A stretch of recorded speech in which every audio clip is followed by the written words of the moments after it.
तुलसीदास एक बड़े कवि हैं, बड़ी शख्सियत है। काफ़ी चर्चा उनकी हुई है, उन पर काम भी हुए हैं, उन पर आरोप भी लगाए गए हैं और उनके आरोपों का खंडन भी किया गया है। तुलसीदास पर जब बात करें तो हम लोग नए ढंग से उनके बारे में सोच सकते हैं, एक समझ बना सकते हैं। जिस कवि का समाज पर इतना असर है, वह असर कैसा है और यह असर समाज को निर्मित किया या समाज का ध्वंस किया, इसके बारे में भी चर्चा कर सकते हैं।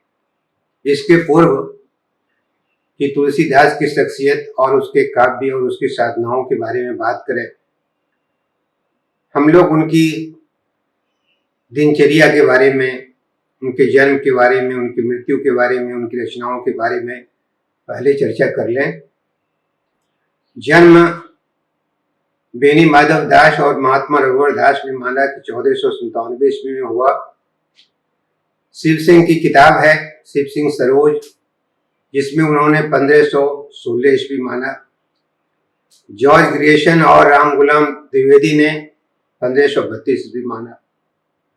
इसके अलावे भी जन्म के वर्ष उनके विवादों में सब कुछ रहा है और भक्ति काल के, मध्यकाल के जितने भी कवि रहे हैं, उसमें यह समस्या रही है कि जन्म के वर्ष को तय करने में, निर्धारित करने में काफ़ी कठिनाई का अनुभव होता है। वैसे जॉर्ज ग्रियर्सन और राम गुलाम द्विवेदी ने जो जन्म वर्ष बताया 1532 ईस्वी, इसको लोगों ने मान लिया है। मृत्यु के बारे में वैसे ही जिक्र है, वैसी ही चर्चा है। वैसे हजारी प्रसाद द्विवेदी ने जो निर्धारित किया कि 1623 ईस्वी में उनकी मृत्यु हुई, इसे एक तरह से मान लिया गया है। जन्म स्थान को लेकर भी विवाद है। कुछ लोग मानते हैं राजापुर में है, कुछ लोग मानते हैं सौरों में है, कुछ लोग मानते हैं सूकर खेत में है। मसलन राजापुर में मानने वाले जो लोग हैं, उसमें शिव सिंह सेंगर हैं, राम गुलाम द्विवेदी हैं। जो पुस्तक है तुलसी चरित्र और मूल गोसाई चरित्र, इसमें भी इसका उल्लेख है। सौरव जो मानते हैं उसमें लाला सीताराम, गौरी शंकर द्विवेदी, राम नरेश त्रिपाठी, डॉक्टर राम दत्त भारद्वाज मानते हैं कि सौरव में इनका जन्म हुआ। आचार्य रामचंद्र शुक्ल सूकर खेत में मानते हैं और इससे डॉक्टर हजारी प्रसाद द्विवेदी सहमत दिखते हैं। पिता आत्माराम दुबे हुए, माता तुलसी हुई। पालन पोषण जो नरहरि दास के यहाँ हुआ, बचपन में ही माता पिता की मृत्यु हो गई थी। नरहरि दास को इनका गुरु ही माना जाता है। खुद वो जिक्र करते हैं कि गुरु कृपा सिंधु नर रूप हरि। बड़ी शख्सियत है तुलसीदास और उनको परिभाषित करने के लिए अलग अलग ढंग से, प्रतीकों के माध्यम से, कुछ शब्दों के माध्यम से भी लोग व्यक्त करते रहे। जैसे नावादास ने कहा कि तुलसीदास कली काल के वाल्मीकि है। स्मिथ ने कहा कि मुगल काल का सबसे महान व्यक्ति अगर कोई है तो तुलसीदास। जॉर्ज ग्रियर्सन ने कहा कि बुद्धदेव के बाद सबसे बड़ा लोक नायक अगर कोई हुआ तो तुलसीदास हुआ। तो जाहिर है कि तुलसीदास की चर्चा आम है, लोगों के अंदर, उनके मन प्राणों में बसा हुआ है। तो उनको परिभाषित करने के लिए लोगों ने कोशिश की, विद्वानों ने कोशिश की, समालोचकों ने कोशिश की। उनकी जो रचनाएं हैं, वे रचनाएं दोहावली हैं, कविता रामायण है, कवितावली है, गीतावली है, रामचरितमानस है, रामज्ञा प्रश्नावली है, विनय पत्रिका है, पार्वती मंगल है, जानकी मंगल है, भरवे रामायण है, वैराग्य संदीपनी है, कृष्ण गीतावली है, हनुमान बाहुक है। इसके अलावे भी शिव सिंह सरोज ने में उल्लेख है कि 12 और ग्रंथ हैं। डॉक्टर धीरेन्द्र वर्मा ने जो संपादित किया हिंदी साहित्य कोश, तो उसमें 39 काव्य ग्रंथों का उल्लेख है। मगर तुलसीदास की जब चर्चा करते हैं, उनकी रचनाओं की जब चर्चा करते हैं और उनकी जब समालोचना करते हैं, तो मुख्यतः रामचरितमानस, कवितावली, दोहावली, विनय पत्रिका ही केंद्र में हुआ करता है। जो भाषा है उनकी कहा तो ये जाता है कि अवधि के वो कवि हैं। रामचरितमानस चूंकि बड़ा ग्रंथ है, महाकाव्य है, तो वह अवधि में है इसलिए माना जाता है, वरना विनय पत्रिका और कवितावली उन्होंने ब्रज भाषा में लिखा है और कह सकते हैं कि अवधि और ब्रज भाषा के वे कवि रहे। अब जो चर्चा मैं करने जा रहा हूं और जिसके आधार पर तुलसीदास को अलग नजरिए से देखने की जरूरत है, क्योंकि बार बार यह बात दोहराई जाती है कि मुस्लिम आक्रमण के बाद जो हिंदू जनता थी उनके पास गर्व, गौरव और उत्साह के लिए समय नहीं बच गया था और इसीलिए वे देवताओं की आराधना में लग गए। हजारी प्रसाद द्विवेदी ने इस तथ्य को काटने का प्रयास किया है, लेकिन पहले हम लोग चर्चा कर लें और उसके बाद देखने की कोशिश करें कि यह जो स्थापना है वह स्थापना कितना सही है और कितना गलत है। तुलसीदास का जो बचपन था, माता पिता गुजर गए थे, बहुत बुरे दिन थे, खाने के लाले पड़ रहे थे, गांव घर में घूमते रहते थे। वे खुद लिखते हैं कि कवितावली में, मातु पिता जग जाए तज्यो, बिदौ न लिखो कुछ भाल भलाई, नीच निरादर भाजन, कादर कुकर टूकन लागी लगाई। माता पिता थे नहीं और विधि ने भी कुछ ऐसा नहीं लिखा कि भलाई हो, तो उनको नीच कहा गया, निरादर किया गया और कुत्ते जैसे टुकड़े के लिए, खाने के टुकड़े के लिए ललायित रहते हैं, कुछ ऐसी अवस्था तुलसी की हो गई। वे खुद कहते हैं, धोबी कैसो कुकर, ना घर को ना घाट। धोबी का जैसे कुत्ता होता है, न घर का न घाट का होता है, ऐसा जीवन था तुलसीदास का। इस जीवन का असर उनके साहित्य पर, उनकी चेतना पर, उनकी संवेदना पर नहीं पड़ा होगा, यह नहीं कहा जा सकता है। आगे देखिए, जाति के सुजाति के कुजाति के पेटा गिवश, खाए टूक सबके, विदित बात दुनी को। दुनिया को यह बात विदित है कि जाति के भी टुकड़े खाए, कुजाति के भी टुकड़े खाए और इन टुकड़ों से अपना पेट भरा, भूख उन्होंने मिटाई। यह सामान्य बात नहीं है। इतने अभावों में गुजरा हुआ बचपन, कोई कहते हैं कि पेट प्रिय पूत हित राम नाम लेतु है। राम नाम इसलिए लेते हैं कि पेट की भूख मिटती है। तो राम नाम लेने की एक बड़ी वजह यह है। जो समाज की हालत थी उसमें बहुत बुरी हालत थी। वो कवितावली में कहते हैं कि खेती न किसान को, भिखारी को न भीख, बलि वाणिक को न बनिस, न चाकर को चाकरी, जीविका विहीन लोग सिद्धिमान, सोच बस कहें एक एकन सो, कहां जाए का करे। यह दशा थी समाज की कि किसान को खेती में लाभ नहीं था, भिखारी को भीख नहीं मिलती थी, जो व्यापारी थे उनको व्यापार में मुनाफा नहीं था, चाकर को चाकरी नहीं मिलती थी। तो समाज का जितना भी हिस्सा था सब परेशान था और अंत में कभी कहते हैं कि कहां जाए का करे। फिर आगे उन्होंने लिखा है, लालची ललाट बिरलात द्वार दीन, बदन में लीन मन मिटे न बसूरना, ताकत सराद के विवाह के उछा कछु, डोले लोल बूझत शब्द ढोल तूरना। ढोल की आवाज जब गूंजती थी तो लोग दौड़ते थे और समझ लेते थे कहीं श्राद्ध का आयोजन हुआ है, कहीं विवाह हो रहा है और वहां जाना है और भूख मिटानी है। इतने कठिन दौर से गुजर रहा था वह समाज। उन्होंने कहा है, दिन दिन दोनों देखी दारे दुकाल दुख दुरित दुराज सुख सुकृत सकोच है। दिन दिन दोना होता था दुख, दारिद्र का दुख, अकाल का दुख और दुरित दुराज जो सत्ता थी उसका दुख। सारे सुख मिट रहे थे, समाप्त हो रहे थे, खत्म हो रहे थे।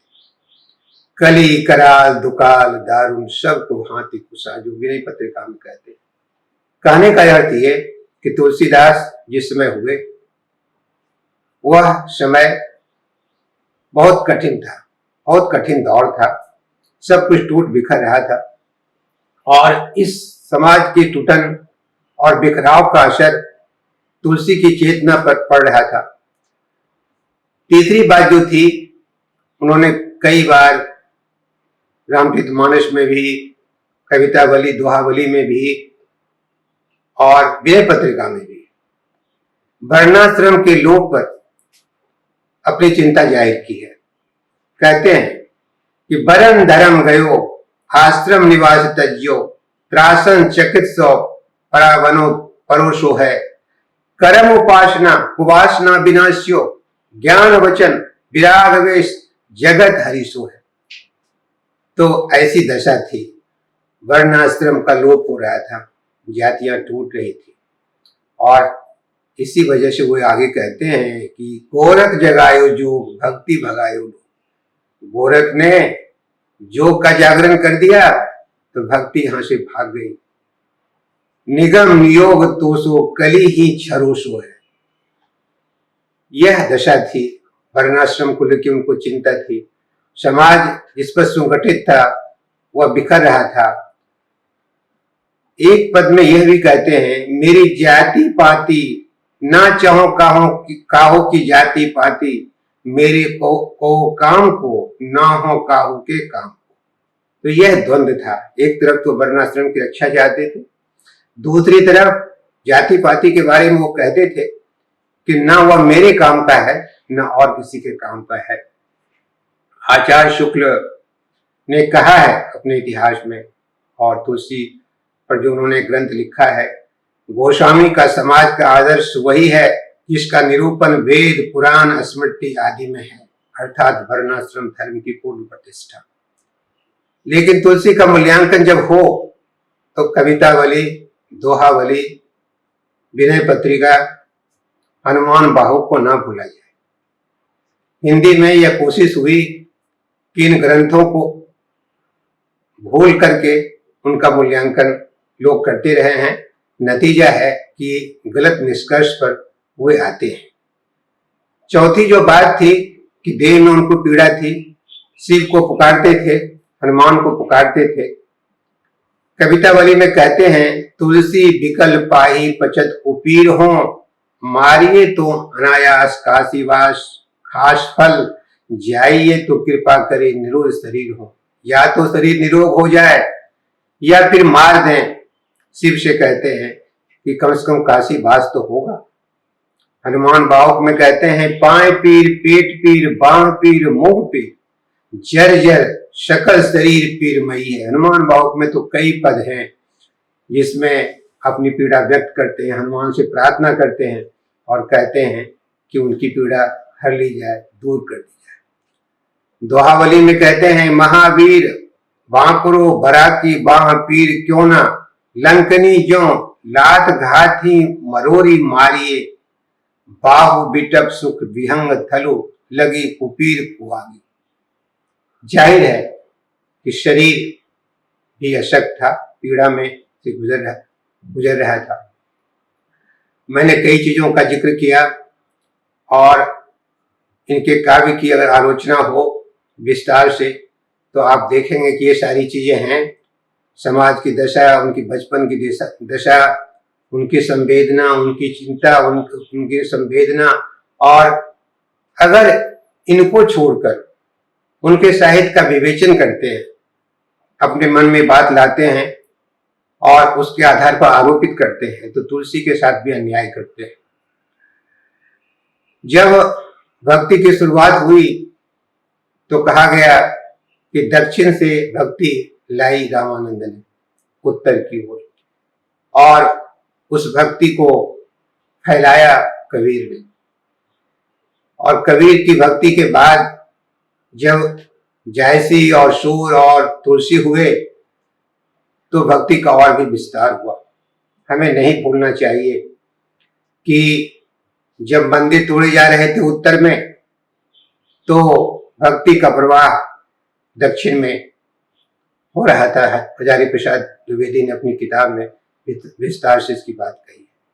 मैं प्रस्ताव करता हूं कि समाज की हालत को देखकर, उनके बचपन की हालत को देखकर और उनकी चिंता को देखकर तुलसी का मूल्यांकन किया जाए तो बेहतर रहेगा। हम सब लोग बार बार रामचरितमानस का जिक्र करते हैं।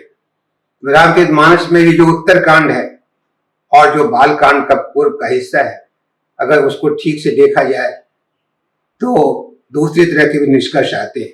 आचार्य सूत्र कहते हैं कि देश में मुसलमानों का राज्य प्रतिष्ठित हो जाने पर हिंदू जनता के हृदय में गर्व, गौरव और उत्साह के लिए अवकाश न रह गया। अपने पौरस से हताश जाति के लिए भगवान की शक्ति और करुणा की ओर ध्यान ले जाने के अतिरिक्त दूसरा मार्ग ही क्या था। आश्चर्य ये भी होता है कि तुलसी अपने बचपन का जिक्र करते हैं, समाज की दशा का जिक्र करते हैं, लेकिन कहीं भी मंदिर टूटने की बात नहीं करते।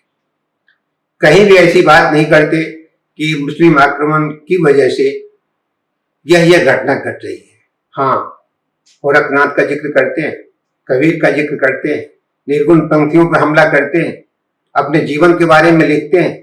तो मुझे लगता है कि जो सत्य है, जो तार्किक है, जो उनकी कविताओं में मौजूद है, उसकी वजह से ही तुलसीदास का मूल्यांकन होना चाहिए। तुलसीदास को पूरा भरोसा राम में है। कहते हैं, एक भरोसे एक बल, एक आस विश्वास, एक राम घन श्याम हित, चातक तुलसीदास। तो भरोसा उनको राम में है। राम ही उनके उद्धारक हैं। बचपन से लेकर उनके साहित्य की चिंताओं के कारण राम हैं।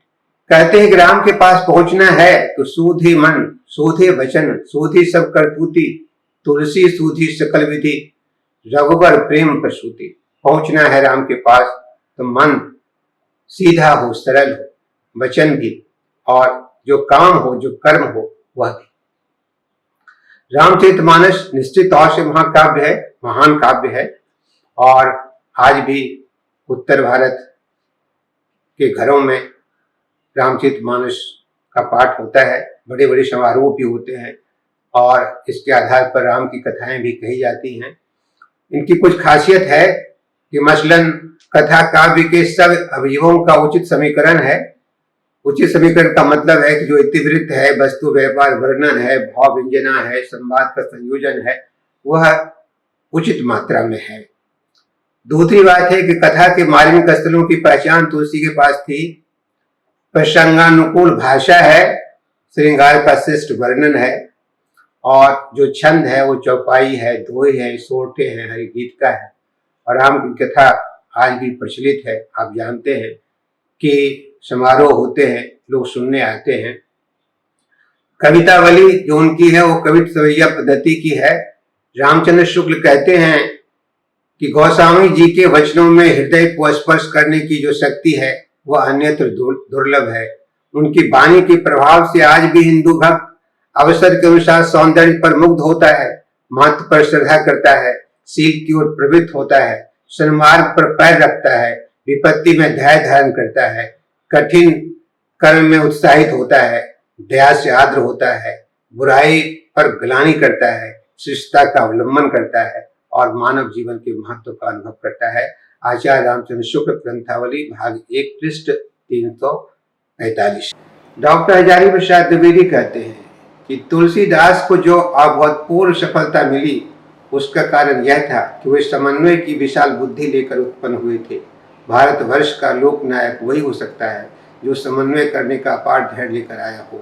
हजारी प्रसाद द्विवेदी ग्रंथावली भाग 3 पृष्ठ 386।